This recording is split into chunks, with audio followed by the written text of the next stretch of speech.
Our next lecture is called Your Health, Your Choice. And because that's really what we're going to talk about.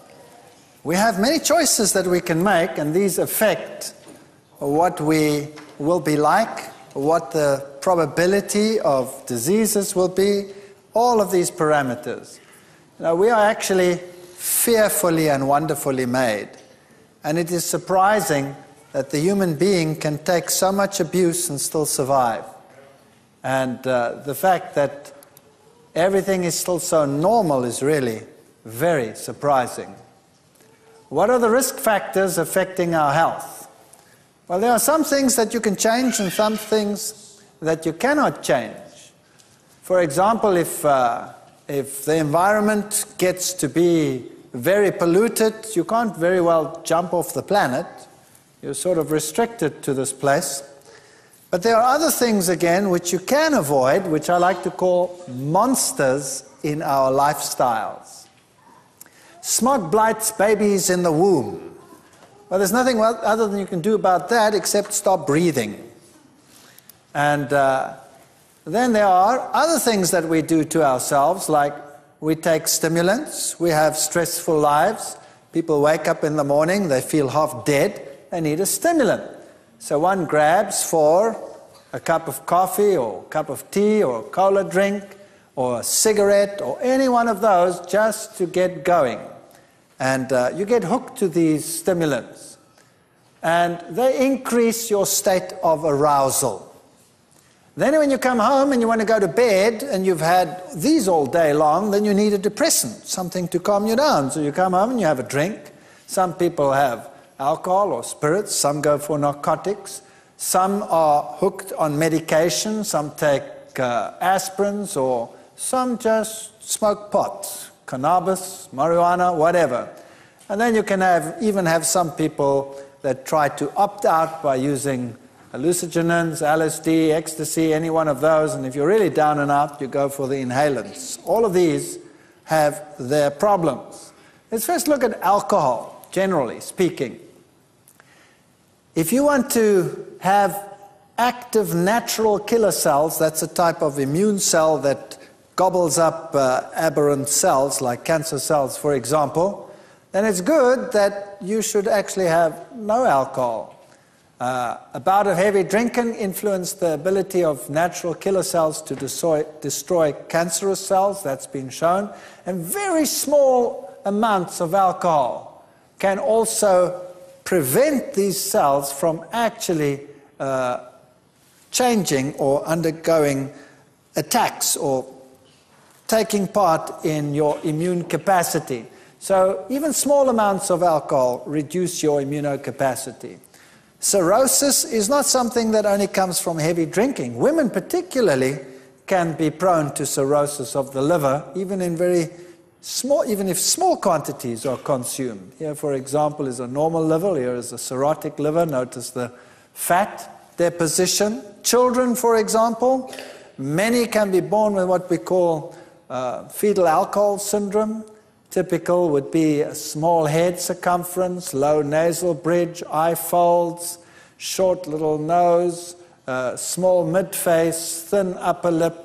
And not all of these features present at the same time, necessarily, but typically that would be fetal alcohol syndrome.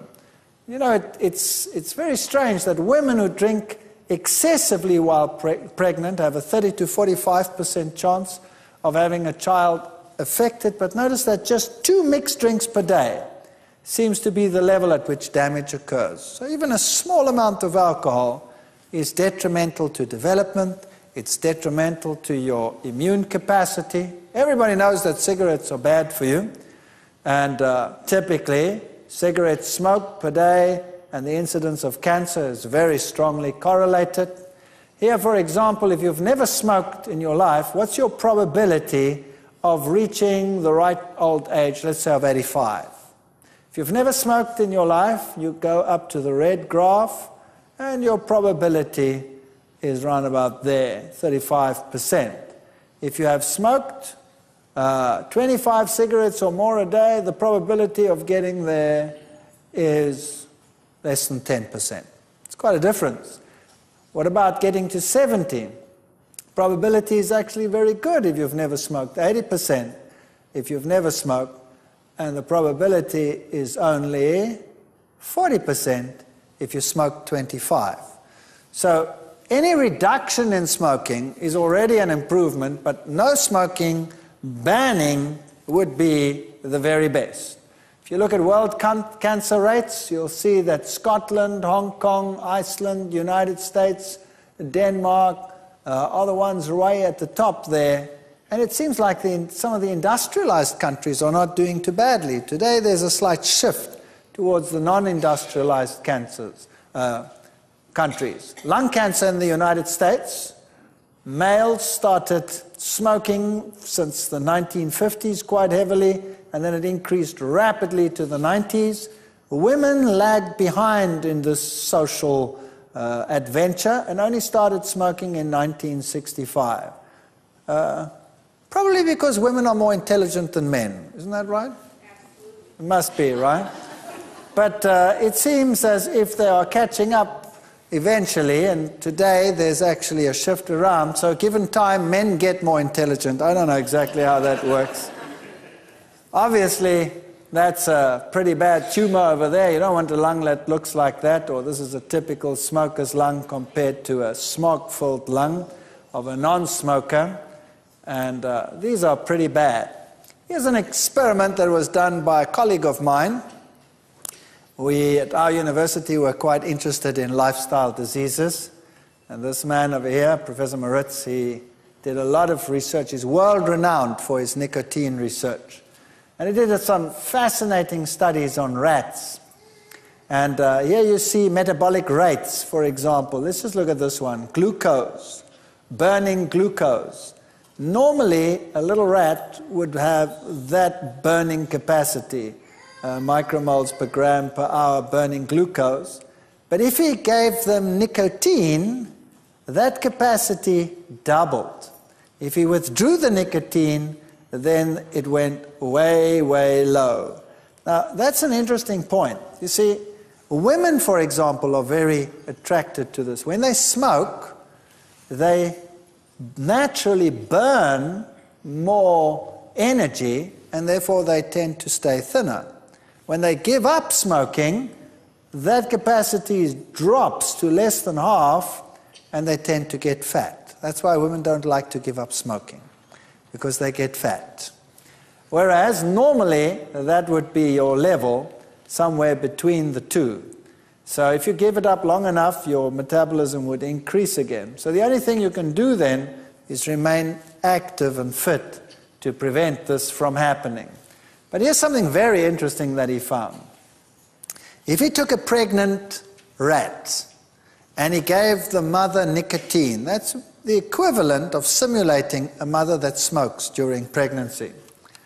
And then the pups were born, and he keeps on feeding her with the nicotine, as simulating someone smoking, 1 milligram per kilogram body mass, and gives it up to day 21. That means the little ones are still getting the nicotine in the mother's milk. Then this is what happens to the baby's lungs. This one over here is one that receives nicotine, this purple one, and this is one that doesn't. These are the babies. So the babies never actually directly get nicotine, they just get it indirectly from the mother. And you will see that when they are born, the lungs are pretty much the same, but as they develop the lungs, so the alveoli volume gets large compared to one where the mother did not get any nicotine. The alveoli volume actually gets small. Now that's important. So the babies from a mother that smokes, in brackets, would have large air sacs. And the babies from a mother that does not smoke would have small air sacs. Not only that, if we look at the number of alveoli, we have the same thing.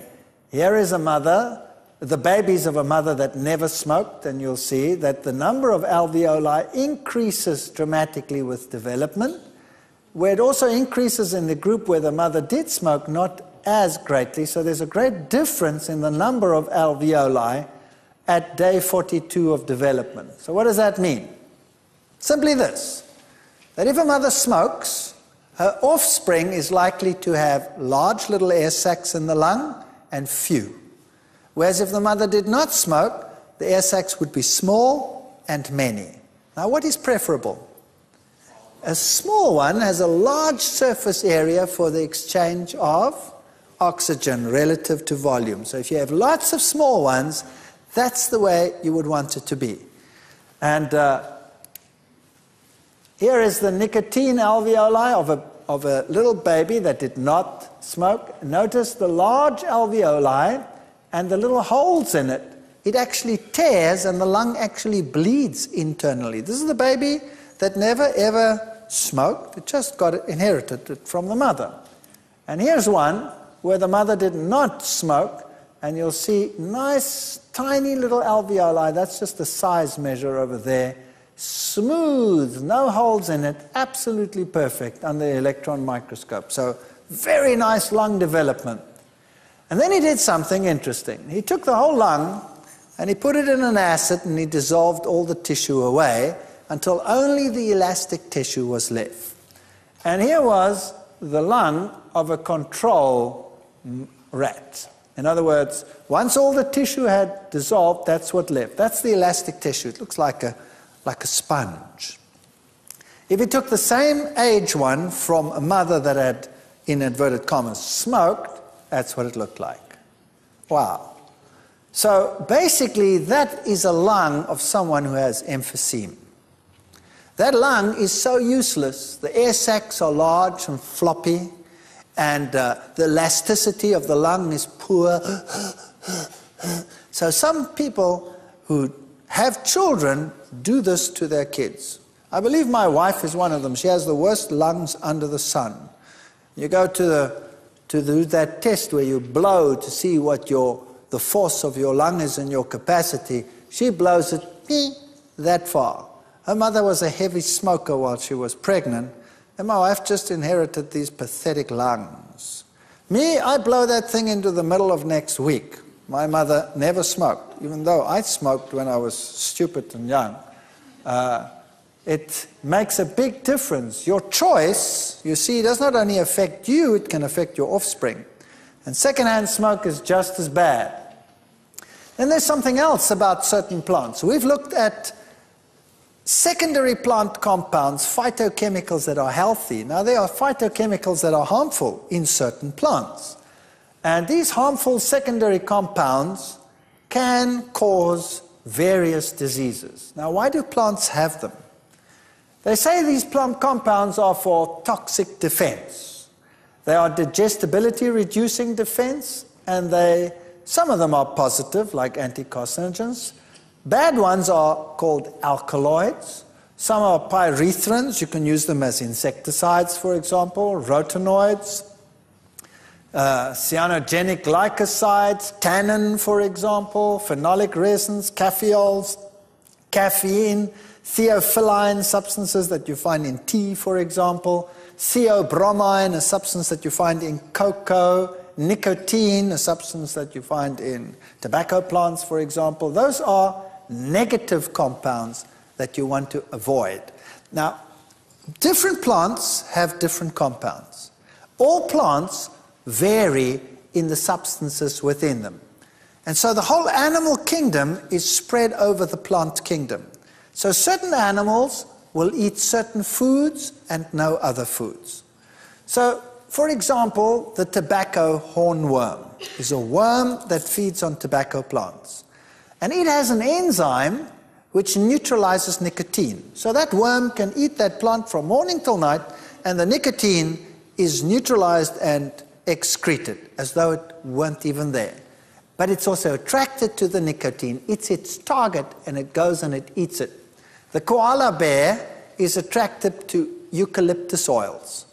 And the eucalyptus oils are eaten and attracts the animal, and that's its diet. It sticks to that diet. Another animal comes along, tastes eucalyptus oil and goes, doesn't eat it. And so the koala bear has assured that that's its diet. And so the animal kingdom is spread over the entire plant kingdom in the world. Now, it's very interesting that an ungulate, for example, the eland, which is the largest ungulate in the world, that goes along and it will eat acacia leaves. And the same happens as would happen in tea or in coffee. And we'll talk about that as we go along. Here's the coffee bean. That contains caffeols and it contains caffeine. Caffeine and theobromide, the one that you find in cocoa products, are very, very similar. Fatty acid concentration gets increased when you consume these. Blood pressure increases, stomach acid. Adrenaline, noradrenaline levels start increasing, gives you a fight and flight mechanism, a stress reaction. Digestion and absorption time is increased. Caffeine is toxic.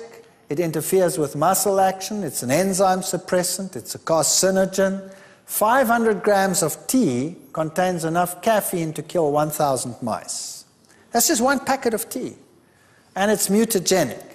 For example, tetragenicity, more than the normal number of fingers, hair lip, and cleft palate.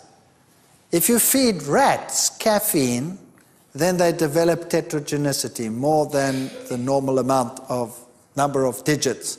Or they develop hair lips, cleft palate, and what they also develop is exencephaly.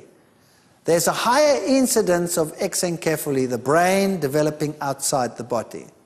And that's not too uncommon in the world today either. These are the substances that you find in tea, coffee, and cocoa. Theophylline you find in tea, theobromine you find in cocoa products, and caffeine you find in tea and in coffee.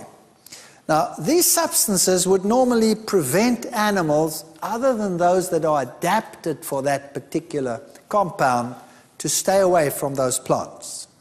And that is a way in which the animals are spread over the plant kingdom. Now, what happens when an animal consumes something that it's not geared for? Well, then it has all these negative reactions. So what happens when, for example, you take caffeine into your system? The first thing that happens, besides all those negative effects, is that the caffeine causes your adrenal gland to release hormones. Two of them, adrenaline and cortisone. And adrenaline is the fight and flight mechanism, hormone. So you are geared to defend yourselves or to run like blazes. One of those two, right? The cortisone, on the other hand, is there to prevent inflammation in case of damage. And it is also there to make sure you have enough energy to do the fighting and the running. So what happens is the cortisone affects the liver, and the liver releases huge amounts of glycogen into the bloodstream. And that's the same as taking a huge glass of sugar water. So you have all this sugar suddenly coming into the bloodstream, ready for the action, the stress reaction that you're going to take part in now. But why do people drink coffee? To go for a heavy run or to beat someone up? Yes or no? No, just to wake up. And where do they sit while they're doing it? At their desk at a computer. So what happens? All of a sudden you drink your coffee and you get a glucose surge. That means you wake up. And in actual fact, you're getting ready to run or defend yourself or beat someone up. But you don't. You just continue with the computer. So now what's your body going to do?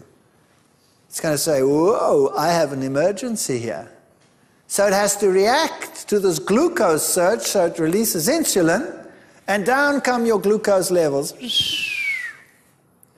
And then all of a sudden you're hypoglycemic, like we discussed just now.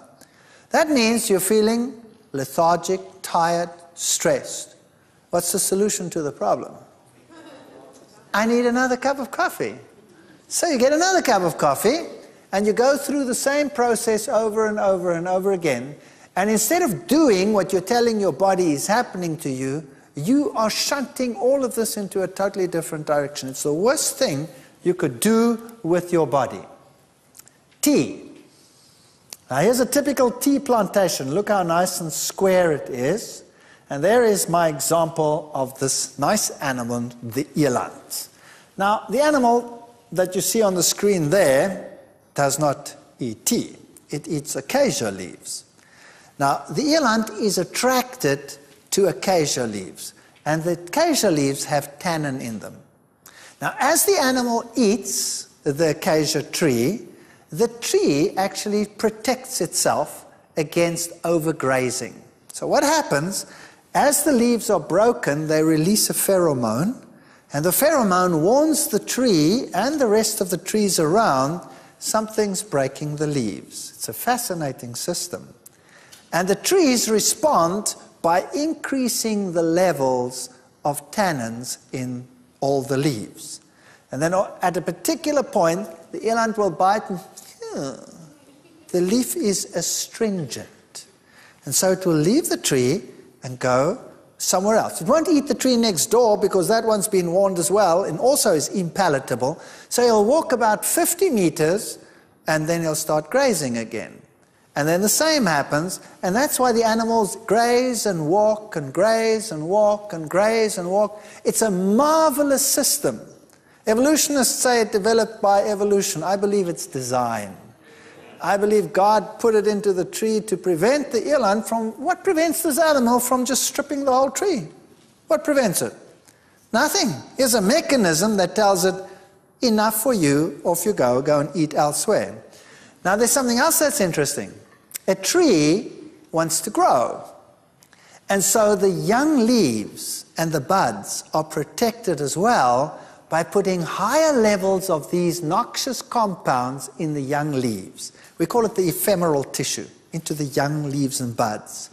And then the animals come and eat, and they eat the older leaves rather than the young ones, because the young ones are impalatable to them.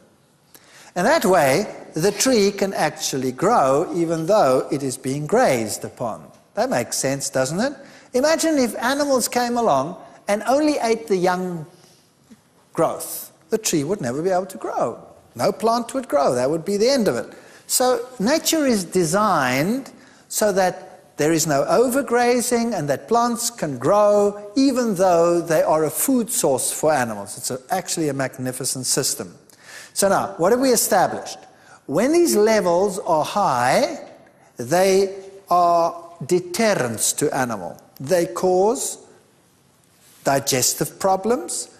They cause repression of enzymes and functions such as that. So now let's see what happens when you go to gather tea. Notice that these plantations are square on top.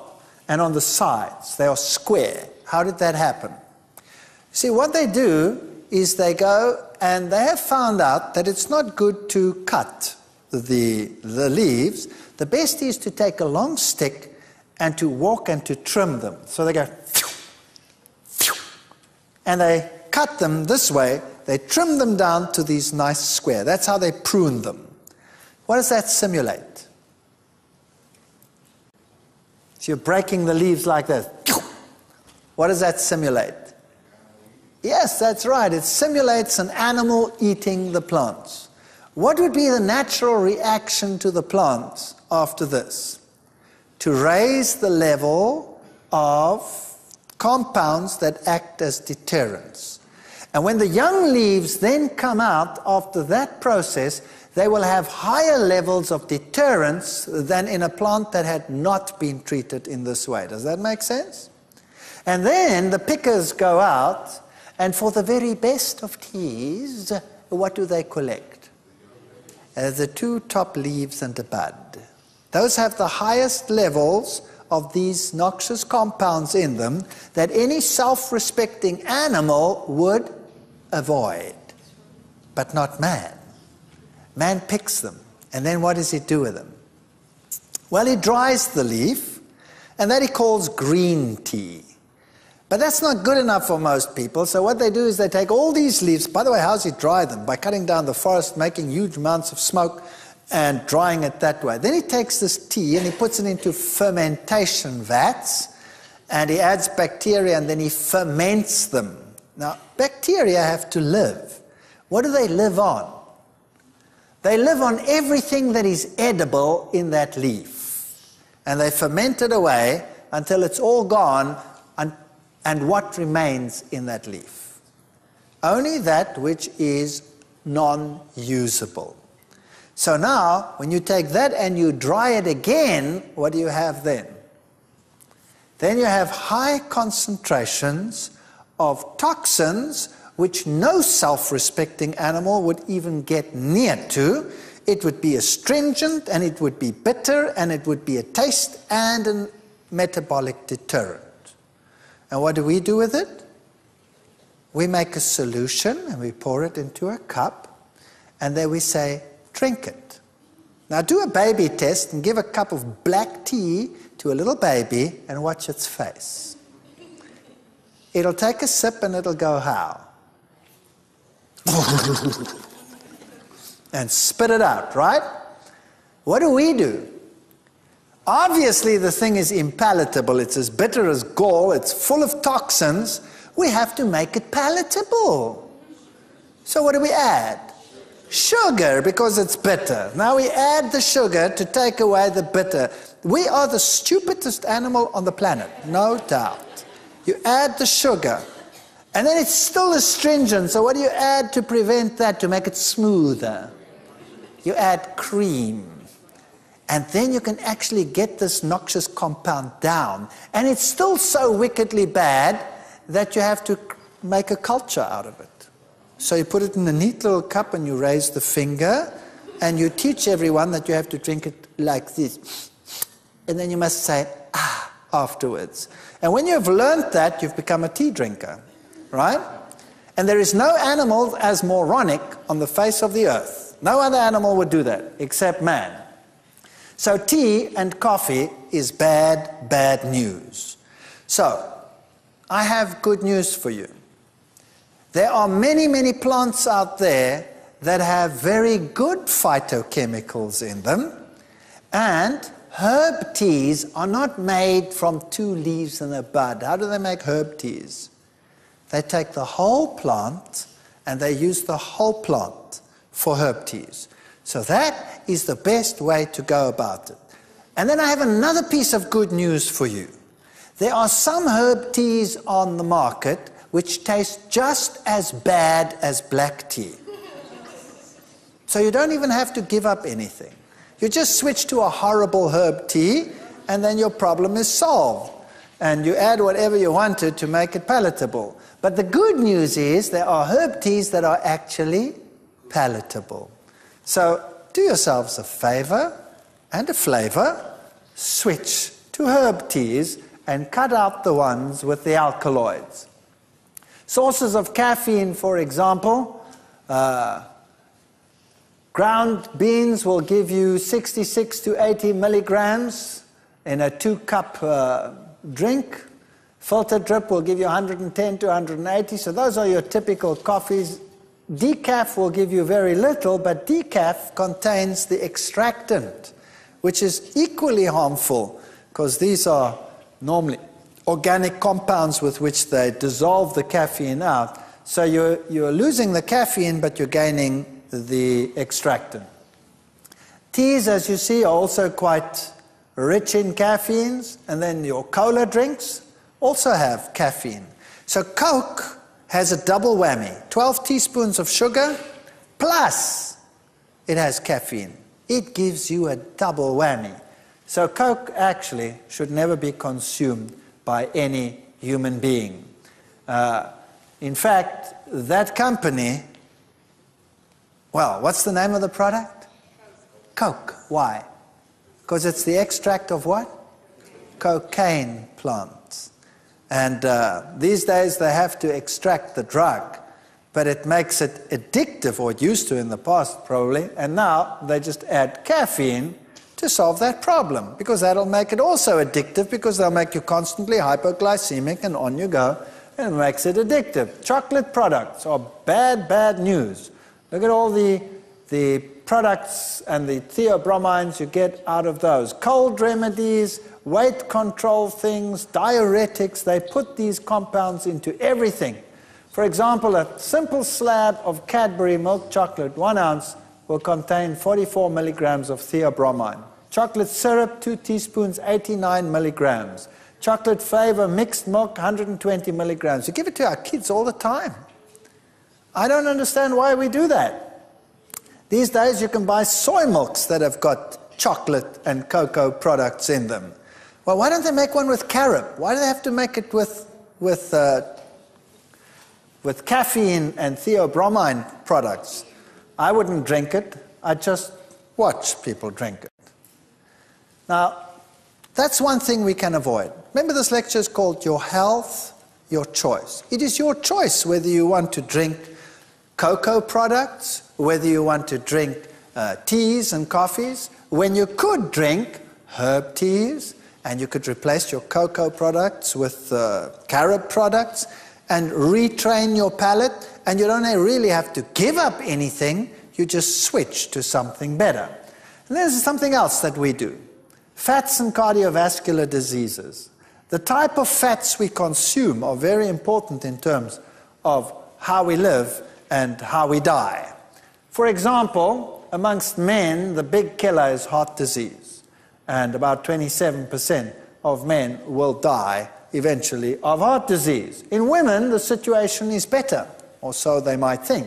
Only 18% of women are less likely to die from a heart disease. But here's the problem. Here's a New Scientist article. Surprise, the truth about women's hearts. If a woman gets a heart attack, she is 72% more likely to die from it than a man. 72% more likely to die from it than a man. Why? Well, the reason is that a woman has these estrogen hormones. And estrogen is what's going to cause the problem. When a woman gets a heart attack, then the heart goes into fibrillation, but not only the heart. The big vessels coming out of the heart, the vessels themselves go into fibrillation. And that's what will give them a far greater risk of dying. A man not having those estrogen levels, the heart goes into fibrillation. If they can shock it back into reality, that's so fine. But at least the vessels don't fibrillate. And if your vessels fibrillate, well, then the blood doesn't go through that either. You cut off the oxygen to the brain, and then you die. So a woman is more likely to die from a heart attack than a man. If you take a typical statistics in the States, for example, then you'll see almost a quarter of the population, I mean, that's horrendous, have some form of cardiovascular disease, like high blood pressure, 50 million, coronary heart disease, 12 million, myocardial infarct, 7 million, angina, 6.2 million, stroke, 4.4 million, rheumatic fever and heart disease, 1.8 million. That's the American Heart Association. That's pretty horrendous. And cholesterol levels are very, very high. 98.1 million American adults have high cholesterol levels. Even young kids, 19 years old, have cholesterol levels of 165 milligrams per deciliter. There's only one nation that keeps up with them, and that's Finland. No other nation. And that's the reason why. That's the diet. That's a very high cholesterol-forming diet. Dairy products are very cholesterogenic. Eggs, meat products, those are the ones. Seafoods are relatively high too. And roe, for example, 300. Salmon is pretty high. Shrimp, all of these products, especially down here in your state, very high cholesterol diets that we see over there. Dairy, one of the very high cholesterol foods, we'll deal with that later. Whereas high-fat foods in the plant kingdom like avocados, coconuts, they are not cholesterologenic. There is a notion that they will cause high cholesterol, but they don't. They don't cause high cholesterol at all, because the protein associated with it is plant protein. It actually lowers cholesterol. And the avocado, the oil in it is a monounsaturated oil, and it lowers your cholesterol level. So no high cholesterol from those products. Here is a typical way in which clotting and plaque formation forms. This is what you want. You want a nice, squeaky clean blood vessel without any of these compounds. People today say that cholesterol is not really the problem. In actual fact, they're right. Cholesterol is not the problem per se. It's the way in which the cholesterol is distributed that's the problem. Here's the Framingham heart study, which clearly shows that the more cholesterol, the higher the risk of cardiovascular disease. So yes, the risk is higher, but how the cholesterol is distributed plays a very, very important role. If you have cholesterol clogging your arteries, then the arteries' lumen becomes smaller, and then you have a greater risk of a disease. Typical plaque formation. Notice how small the lumen has become. This is a person who has died of a heart attack, and you can see the clogging of the arteries over there. So a plaque is this mass of fat and cholesterol. Arteriosclerosis is hardening of the artery. Often calcium deposits come in there because you have such high acid diets that the calcium even deposits in the blood vessels. Then you can get clots, and they can start floating around and cause strokes and heart attacks and all kinds of problems like that. And by the way, if you're an African American, then you have twice the probability of getting these diseases than if you are a European white stock. That's just the luck of the draw. It just happens to be so. And I think the reason is that the population that is derived from black Africans in Africa has had a shorter time to adjust to high-fat diets than the Western typical European society.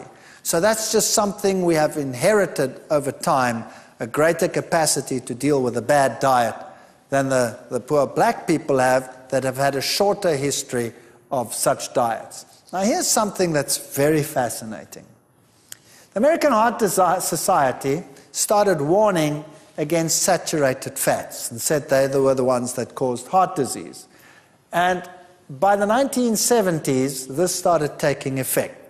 And the average American started changing his diet, taking more polyunsaturated fats and less saturated fats. Is that correct? And they told everyone to switch from what to what? From butter to margarine. That's right. And lo and behold, it worked like a bomb. Here's the American figure, and you can see that heart attacks dropped dramatically between 1970 and 1993 when this advertising campaign made the people aware that they had to change their diets. In the UK, you had exactly the same thing. They were a little bit slower in taking off, but their heart attack rates also came down. The Japanese, in general, didn't have that problem to begin with in those years. Didn't have the problem. So, obviously, the problem was the saturated fats. And so, all over the world, advertising campaigns started saying, switch to polyunsaturated fats and prevent heart disease. That was great. But what about fats and cancer? Same time period. While down came heart attacks, in the same time period, up went cancer.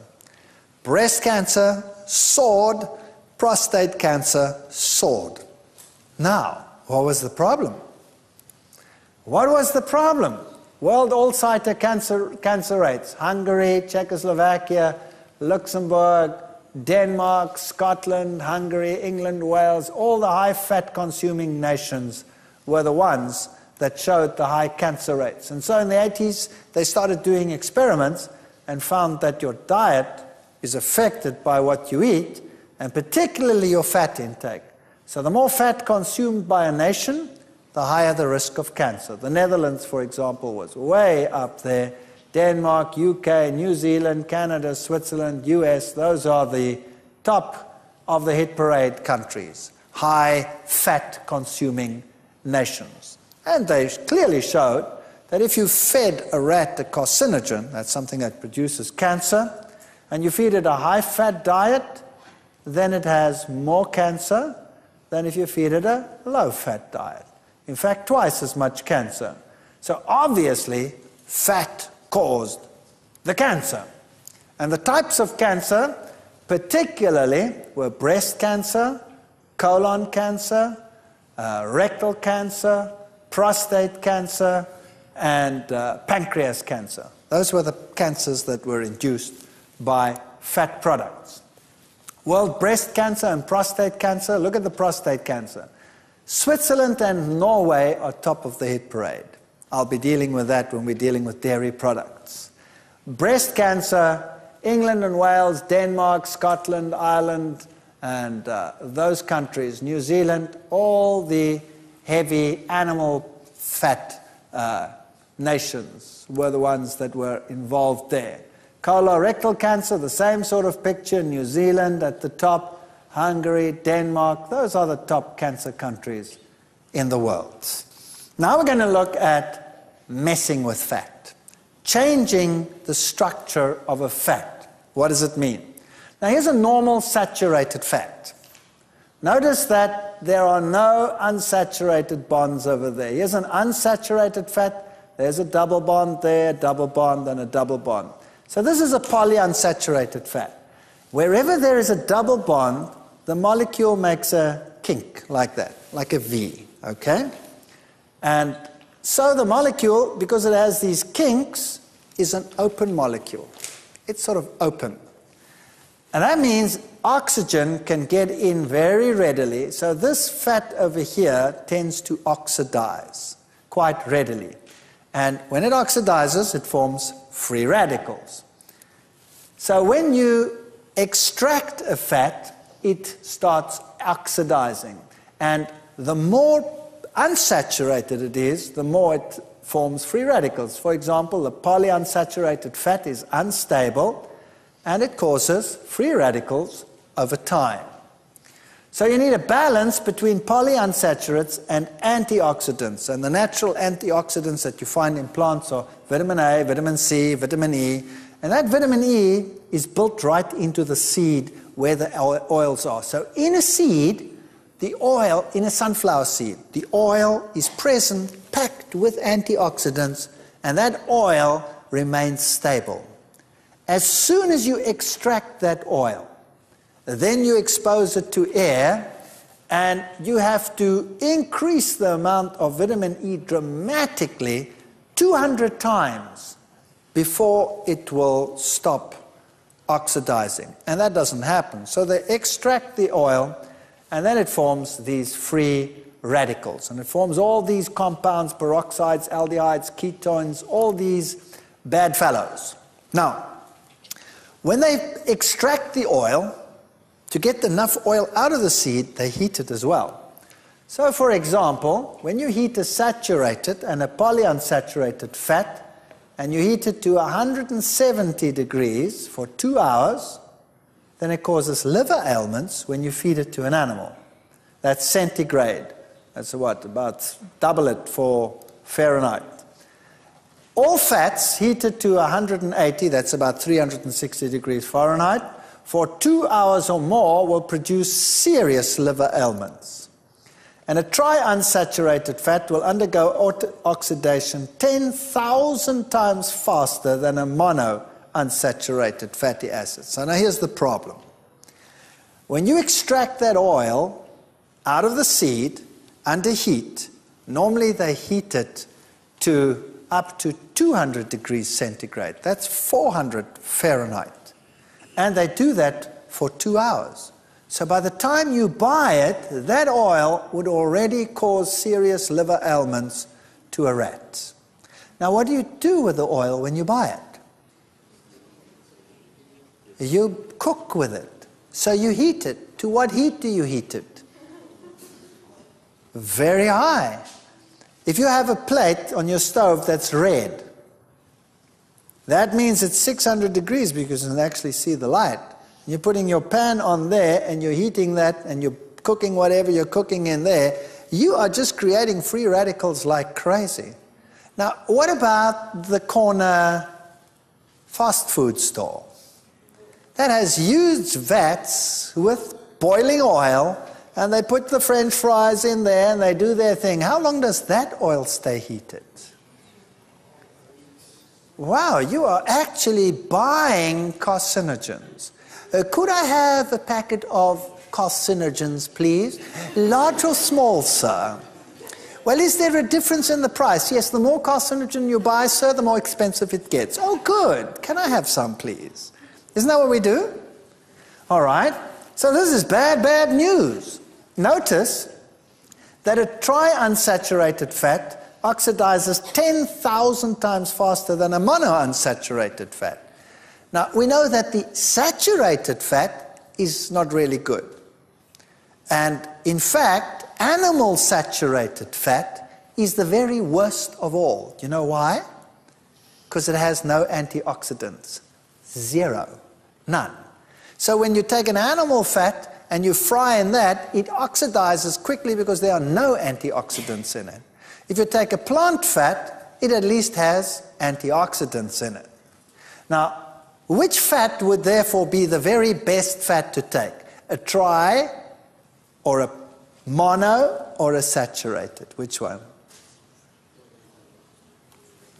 Notice the mono will undergo oxidation 10,000 times slower than a tri. So which is the best fat to take if you're going to use an extracted fat? Mono. No doubt. Mono will be the best one to use. How would you like to have it extracted? Heat extracted or cold pressed? Cold pressed. See, it's all very logical. And you can choose. You can go to the store and you can choose carcinogen or polyunsaturated or monounsaturated heat extracted or monounsaturated cold pressed. It's your choice. Of course, it affects your pocket, but it also affects your health. Which one would you buy? Monounsaturated cold pressed. Which one do you think is the best one on the market? Olive oil. Why? Olive oil has stood the test of time.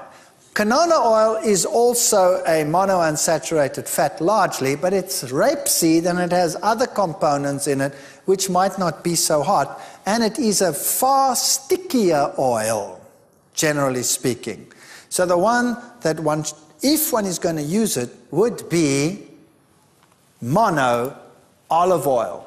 And you can see that that is a saturated, polyunsaturated mono. It takes the longest before it starts oxidizing. In fact, it only really starts oxidizing after being heated for about an hour or 2 hours. So if you take a cold press and you drip that over some potatoes and you pop it in and mix it all up and put it into the oven and you bake that at 200 degrees centigrade, that's what, 380, 400 Fahrenheit, and you bake it at that for an hour, you have golden brown chips and you have far fewer carcinogens than when if you used sunflower seed oil. So make your fries like that. You don't have to give them up. Don't eat them as often, but when you make them like that. Here's a typical polyunsaturated ones, linoleic and linolenic acid. Now these are essential fatty acids. That means it is essential that we get them in the diet. We need them, we cannot live without them, we have to have them, and we can only get them from the diet. Now what's the best way to get them? Extracted or in the whole food? Absolutely, that's the best way to get them. Hydrogenated margarines and oils are another problem that we're facing today. US News report, it is a violation of the law to make any claim that polyunsaturates can prevent or treat heart disease. Very interesting. What's happening here? Oil in margarines will be soya, maize, sunflower, olive, coconut, palm oil. There will be emulsifiers, preservatives, colorings, flavorings. Then you go through a process of removing the gums, natural neutralization with caustic soda, bleaching, filterizing, and then a process called hydrogenation. Heat and a catalyst and hydrogen. It's filtered, neutralized, bleached, deodorized, etc., and then they make the margarine. All right. Now, oil is a liquid. Plant oils are liquids, and polyunsaturates are liquids more than saturates. So now, normally, all oils naturally are in a form that we call the cis form, which means if you have your double bond, the two sides of the chemical arms are on the same side of the double bond. Now, when you change this fat and you hydrogenate it, you switch the one arm round. So then you have what we call a transform. Now, they are on opposite sides. I always explain it to my students. It's like giving someone a hug. If the two arms are on the same side, you can give him a hug. But it's very hard to give someone a hug when you look like this. It's very hard. So this form is the only form that our body recognizes. We have enzymes for this form, but we don't have enzymes for that form. Now, why do they change the form from this form to that form? The answer is this. That form is a liquid. The cis form is a liquid, and the trans form happens to be a solid. And they know that you do not want to pour your margarine over your bread. You want to smear your margarine over your bread. Does that make sense? And there's one other thing. When it is in this form, in the trans form, the bacteria don't have the enzymes to recognize it either. Which is good for the industry. That means that fat will not go rancid. But you know what? The younger generation doesn't know what rancid is. They don't know. This has gone rancid. When last have you heard that? It doesn't exist anymore. Why not? It doesn't go rancid. Why doesn't it go rancid? Because the bacteria don't want it anymore. Why don't they want it anymore? Because they can't digest it anymore. Good news, they have the same enzymes to digest it that you have. That means you can't digest it either anymore. So what is a margarine, really, if it's full of trans fats?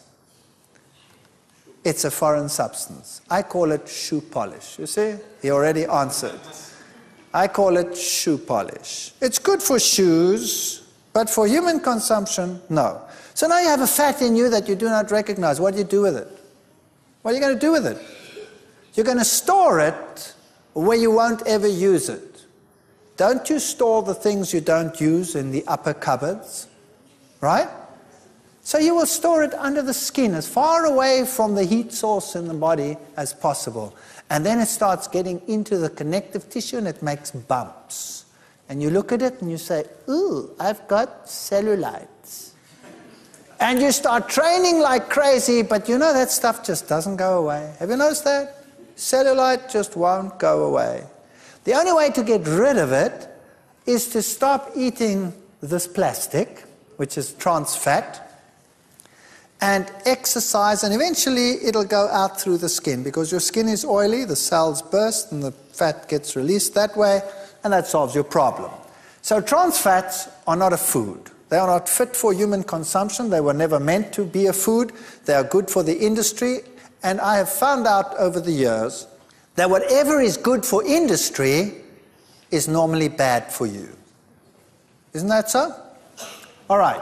Now, unfortunately, they found out that if they add a certain percentage to normal oil, so that it still stays liquid, the bacteria don't like it as much either.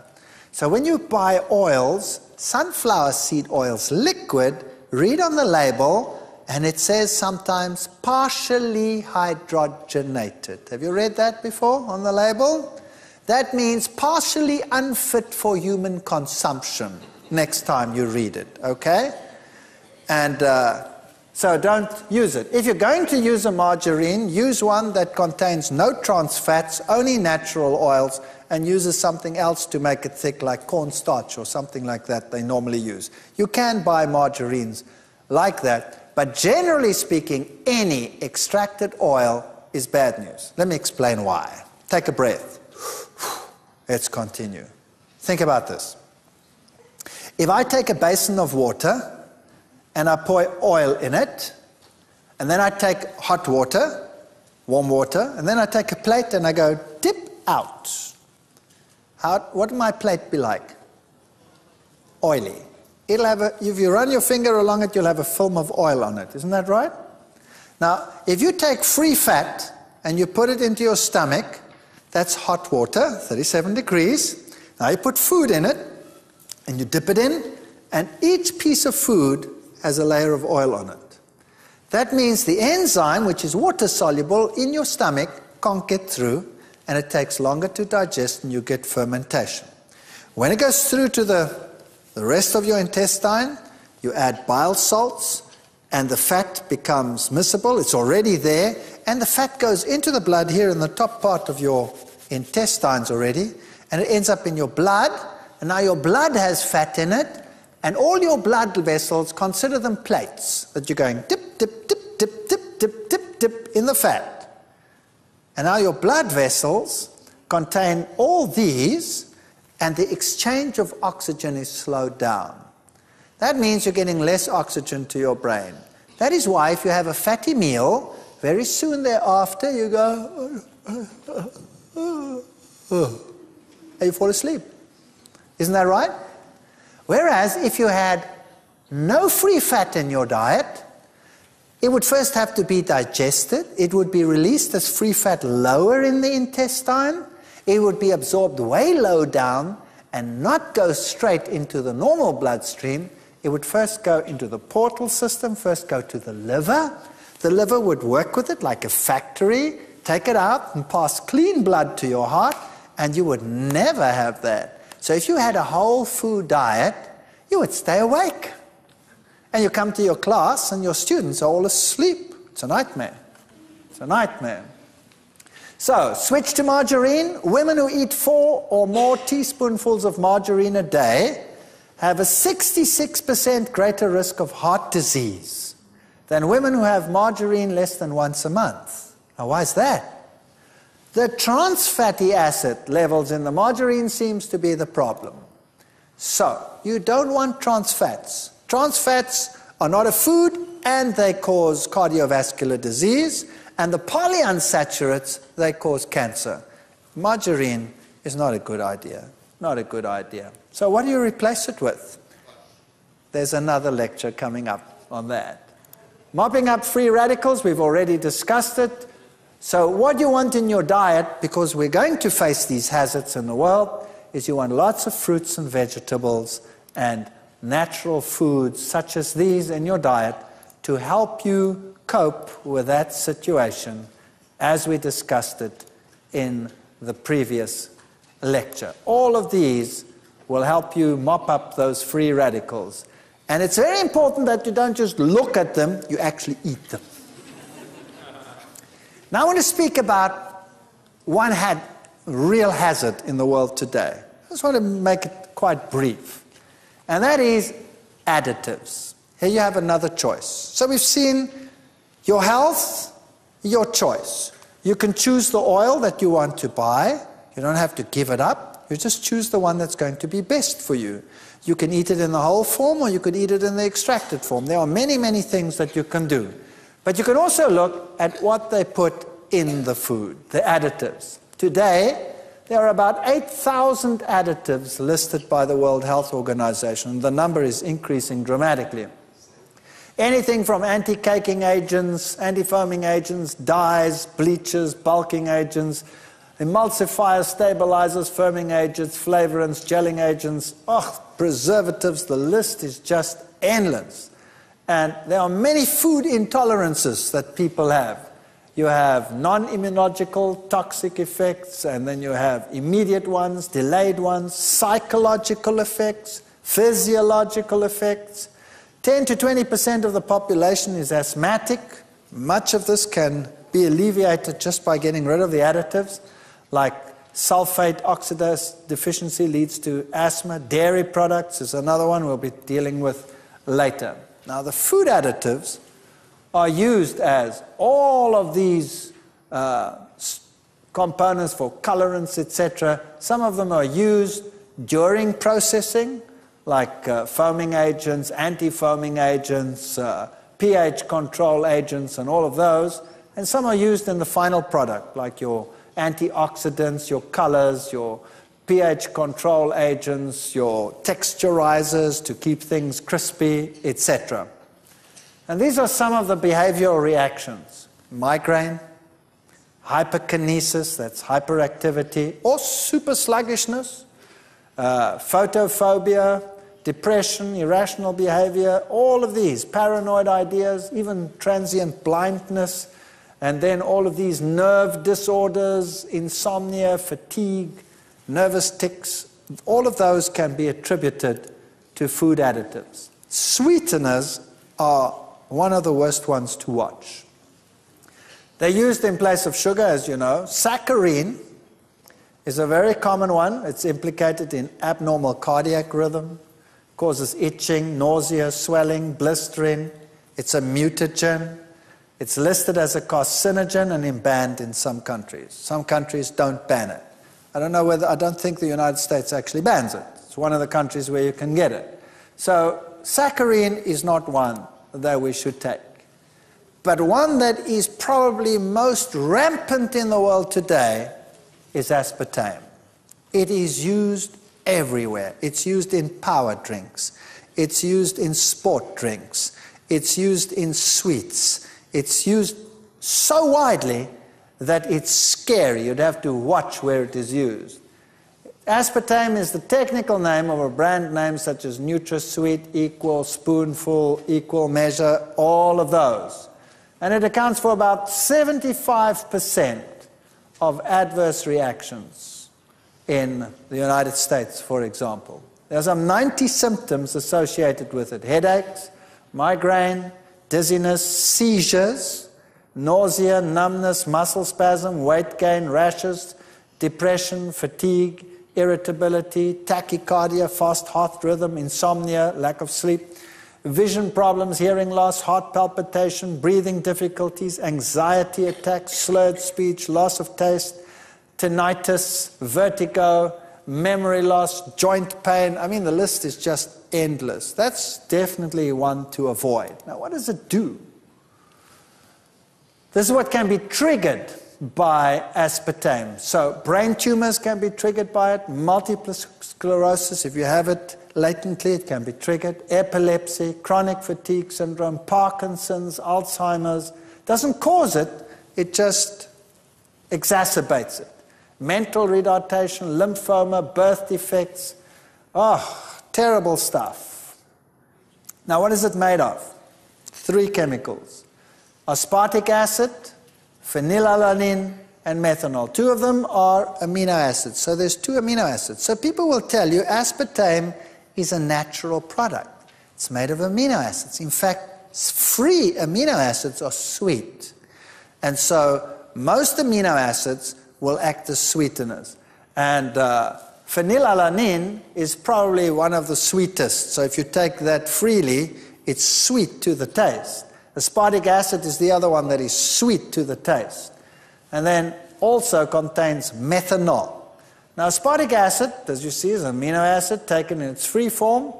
It significantly raises blood levels of aspartate and glutamate. Now, the same you will find in monosodium glutamate, MSG, that you find in Chinese food a lot. And aspartate and glutamate are what we call excitotoxins. Now, people will say, now, hang on a second, it's just an amino acid. But think about this.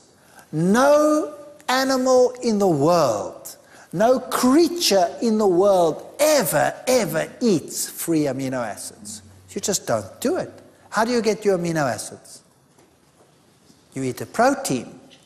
And the protein is not sweet when you chew it. The protein goes into your stomach and there it is cleaved into blocks by the enzyme pepsin. And then it goes through to the duodenum, and there it is cleaved by another protein called trypsin into smaller pieces. And then it goes further down in the intestine, and then the amino acids are cleaved off one by what we call exopeptidases, enzymes that cut them off piece by piece. So the only place in your normal life where you ever have free amino acids is way down in the bottom of your intestine.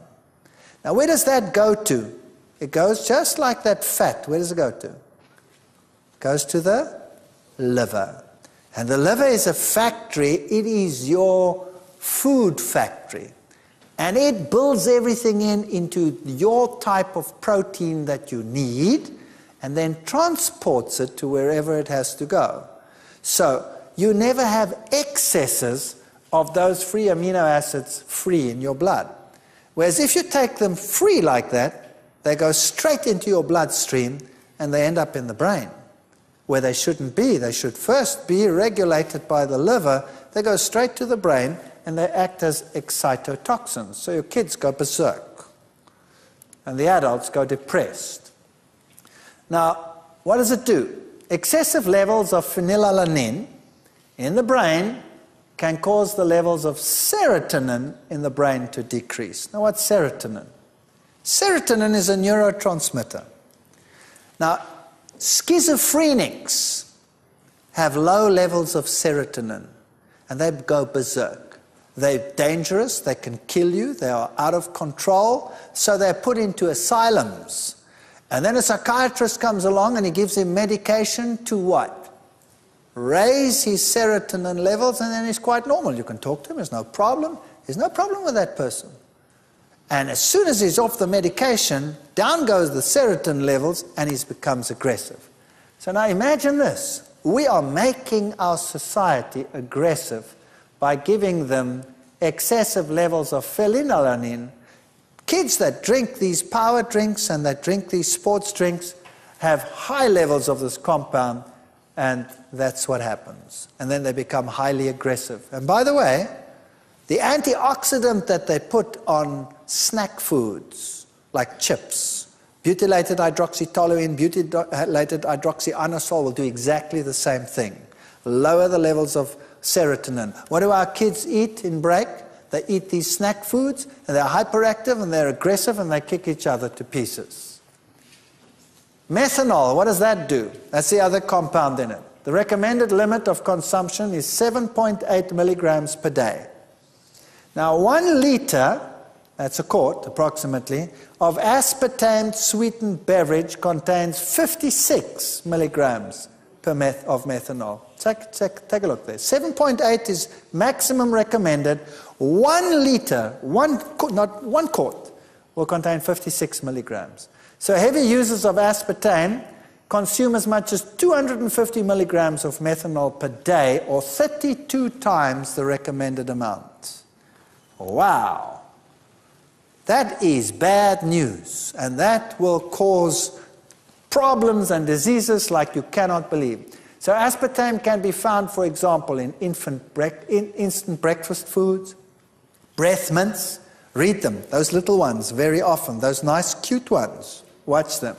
Cereals, sugar-free gum, cocoa mixes, coffee beverages, frozen desserts, gelatin desserts, juice beverages, laxatives, multivitamins, milk drinks, pharmaceuticals, supplements, shake mixes, soft drinks, tabletop sweeteners, tea, beverage. It's everywhere. Wine coolers, yogurt. They put this stuff into everything. I think they're on an agenda to destroy society. I think that's what they want to do. By the way, the level of brain tumors in areas where aspartame was introduced is far higher than in places where it's not introduced. So it's even carcinogenic. MSG will do very much the same thing. General weaknesses, palpitations, headaches, cold, sweating, shuddering, especially in children. So what am I basically telling you? By the way, if you take these sweeteners that consist of amino acids, this is what happens. Imagine this. You put this into your mouth and you pick up sweet. Your tongue tells you sweet. Now there's a nervous connection between your tongue and your brain, or else you wouldn't know that it's sweet, right? But there's also a nerve that attaches to your brain, and the brain says, sweet, something's on the way. What is it? Sugar. And it sends an impulse down to the pancreas and tells the pancreas, sugar on the way. And the pancreas says, brain says, sugar on the way, starts producing insulin. And then, after a while, no sugar comes. All you have is amino acid coming down. And the pancreas says, hello, what's going on here? Where's the sugar? The brain says, I know it's coming, I tasted it. Are you calling me a liar? Of course not. And so this communication goes on, and the pancreas responds every time to the brain and produces insulin. And then nothing happens. And guess what happens? It's just like a kid that you tell something too often. What do? They filter it out and they don't even hear you anymore. And so the pancreas stops reacting. And now you have a big something sweet. And the brain says, sugar on the way. And the pancreas says, pfft. And suddenly the sugar's in the blood. And then what you have? You have a crisis. You have too little insulin production. So sweeteners, bad news. If you want to make something sweet, then use dates, for example, or natural products like that. So headaches, sweating, seizures, shuddering fits, all of these. The antioxidants we've already spoken about, butylated hydroxytoluene, butylated hydroxyanisole, those are the ones that they put onto all the snack foods. They also lower the serotonin levels by as much as 40%. That's like a schizophrenic. You're turning your kids into schizophrenics. Colorants cause hyperactivity, aggressiveness, allergic reactions, anaphylactic shock. Tartrazine is particularly bad. Preservatives, the sulfites that they use, they cause asthma attacks, for example. It's also a mutagen. So if you buy something that has been sulfur treated, then what you do is you soak it. Say dried fruit, just soak it, throw the water off, and then you don't have that product on there anymore. Sodium benzoate is a very common preservative in most dairy products. All margarines have it just about. It's very similar to tartrazine, so it's a hyperkinetic. You want to avoid those. The nitrates are carcinogenic, the nitrites that they put into cold meats and cheeses, but we'll cure you of that, so that's no problem. So when you're reading these bottles, it's a nightmare. Going shopping in a supermarket has, for me, become a nightmare. And I stand in front of the racks and I read the labels. And I put the product down. Anything, peanut butter. You want to go and buy peanut butter? You read the labels. And I call the supermarket manager. My wife freaks. She runs away. And I say, excuse me, sir, I'm looking for peanut butter and I can't seem to find it. And he says, but sir, there it is, right in front of you. I said, no, sir, not toxic waste, peanut butter. Let me show you. And then I give him the list of the ingredients and I tell him what each of them does. And I say, you know, don't you have peanut butter? You know, this and this and this and this brand don't have those things on it. Why is it that you only have these brands on your shelf? Couldn't you cater for people that want food and not toxic waste, please? And if enough people do that, eventually you have food on the shelves. So pressure, pressure, pressure, pressure. And read. Learn to read the labels. And start switching to these types of foods. And I know there are problems there too, with sprays and all of that, but we'll be dealing with that as we go along. But this is health food that prevents most of those problems. So basically, your health, your choice. Start reading your labels. Don't pick the brands that have the products. Choose the ones that don't. For example, simple thing. If you want to buy ketchup, the one contains vinegar as an agent to make it sour. The other one contains citric acid. And we have both brands in my country. the one with citric acid and the one with vinegar. Now, vinegar is an end product of fermentation. In fact, bacteria will go no further in the fermentation than vinegar. There it stops. That means we don't handle vinegar very well. We don't have an enzyme that breaks vinegar down in the digestive tract already. So it goes into the bloodstream and is an acidifier. Citric acid is what you find in nature. You don't find vinegar naturally, except if something has fermented. So the natural sour in citrus, for example, is citric acid. Lemon juice is highly sour, but it is a compound that you break down readily. So if you can choose the one that has citric acid and not the one that has vinegar in it, acetic acid. And if they don't have one, phone the company and say, excuse me, why do you put this and that in your product when this and this and this is better? And if you do that long enough, eventually there'll be a brand that has citric acid. And look for it. Choose the better ones and make sure that they're on the shelves, and start putting pressure on the people out there to say that the consumer is more important than the supplier. And your health, your choice. Thank you.